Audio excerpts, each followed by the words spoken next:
आज मंगळवार दिनांक 1/10/24 रोजी महाराष्ट्र राज्यातील ग्रामपंचायत कर्मचारी युनियनच्या वतीने राज्यातील बहुसंख्य ग्रामपंचायत कर्मचाऱ्याचा तिन्ही दोन उपमुख्यमंत्री आणि ग्रामविकास मंत्री यांच्या बंगल्यावरील घेराव आंदोलनाच्या निमित्तानं मुंबईमध्ये काल 30 तारखेला आंदोलन झालं। अटक झाली। आझाद मैदानमध्ये आपला ठिय्या आंदोलन सुरू होतं।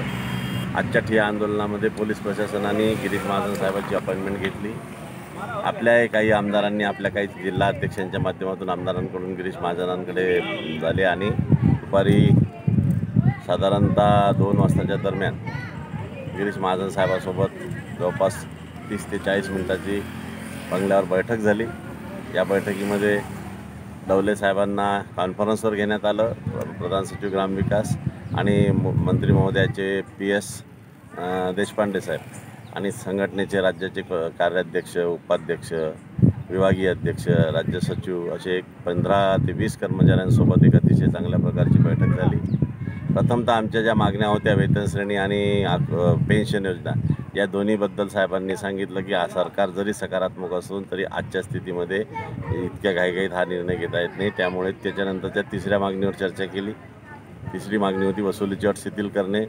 याबाबत खुलासेवार चर्चा होऊन शेवटी डवले साहेबांना मंत्री महोदयांनी निर्देश दिले की आपल्याला एक तर ग्रामसेवकाला जबाबदार धरावं लागेल, नाही ती वसुलीची अट शिथिल करावी लागेल। त्याचं काय करायचं आहे ते करा, मी तुम्हाला आज संध्याकाळपर्यंत सांगतो। प्रस्ताव तयार करा आणि आम्हाला सांगा काय करायचं आहे। आपल्याला तो आचारसंहितेपूर्वी निर्णय घ्यायचा आहे वसुलीची अट शिथिलचा। आकृतीबंधाच्याबद्दलचं सुद्धा प्रस्ताव सादर करण्याचं सांगितलं।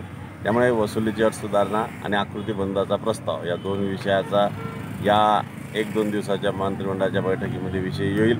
या मंत्रिमंडळाच्या बैठकी विना करता येईल ते गिरीश महाजन बघणार आणि हे निर्णय आपल्याला मिळेल अशी आपण अपेक्षा करतोय आणि तशा प्रकारचं ठोस आश्वासन मिळालं। तिसरा मुद्दा असा होता आपल्या ग्रामपंचायत कर्मचाऱ्यांचा आरएसचा। ॲक्च्युअली ती काय आपली मागणी नाही, पण मी स्पष्ट केलं की आमची मागणी नाही आहे। आमची मागणी मान्य केली आहे, पण प्रत्यक्ष आमच्या पत्रात पडलं नाही। ते आमच्या पत्रात कधी पडेल विचारलं की लगेच सांगतात की आम्ही 200 कोटी दिले आहे। पण ते 200 कोटी दिले ते कुठे गेले, कसे गेले, कशासाठी गेले? आपण इकडे निर्णय घेऊन घेतला की यांना इतकं वाढायचं, सरपंचाचं डबल मानधन करायचं। हे सगळं जर करत असताना आमचा त्याला विरोध नाही, पण आमचे जे पैसे आहे तुम्ही शासनाने सांगितलं म्हणून हे 2 महिन्याचा ऑफलाईन घेतला। ते पुण्यावरून आला, त्यात काही लोक 10-20% अडचणीत आले, पण नंतर जे जिल्हा परिषदेला पैसे दिले, आज 10 जिल्ह्याचे पगार मिळाले, उरलेल्या 24 जिल्ह्यामध्ये अजून पगाराची स्थिती नाही ऑगस्ट सप्टेंबरची। त्यामुळे आमचं असं म्हणणं आहे सप्टेंबर महिन्याचा पगार आणि ॲरियर्सची रक्कम हे दोन्ही पैसे ERP लॉगिंग जे आपण कंपनी दिली आहे तिला ताबडतोब आदेश द्या। ERP लॉगिंगच्या माध्यमातून झालं पाहिजे सणासुदीच्या आधी हे ॲरियर्स आणि हे मिळाले पाहिजे। आणि ॲरियर्सचा जो दुसरा हप्ता की जो त्याला आता 1-2 महिन्याचा कालावधी होऊन गेला, दुसरा हप्ता पुन्हा 200 कोटीचा घेऊन ॲरियर्स कसा लवकर मिळेल या दृष्टीने तर या बाबतीत ERP लॉगिंग करून देण्याचा स्पष्ट निर्देश स्वतः मंत्री महोदयांनी देशपांडेंना सांगितले आणि डवले साहेबांना सांगितले। त्यामुळे या 3 मागण्यावर सकारात्मक चर्चा झाली। तिन्ही मागण्या आपल्याला आचारसंहितेपूर्वी आपल्या पत्रात पडेल आणि आपला ॲरियर्स ERP लॉगिंगद्वारे मिळेल हा विश्वास महाराष्ट्राच्या ग्रामपंचायत कर्मचारी युनियनला आहे। आम्ही गिरीश महाजन साहेबांचे मनापासून आभार मानले।